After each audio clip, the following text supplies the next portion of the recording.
How do you make a football film without a single ball? At 78 Films, we like to navigate rough seas. So how did we make the impossible look real for Portugal at the World Cup? With Kling AI, reality gets new possibilities.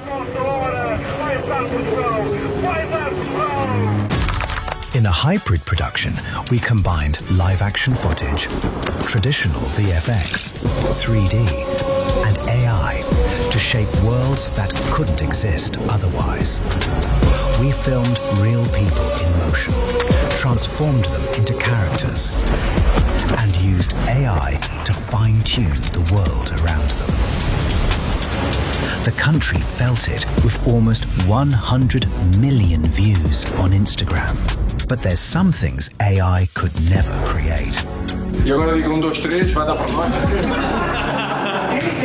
Sai produção. Vai lá, malta, vai dar para nós. 2, 3!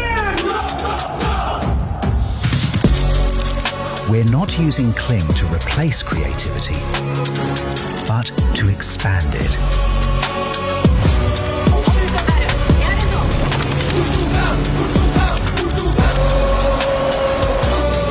AI allows you to pull off impossible stunts.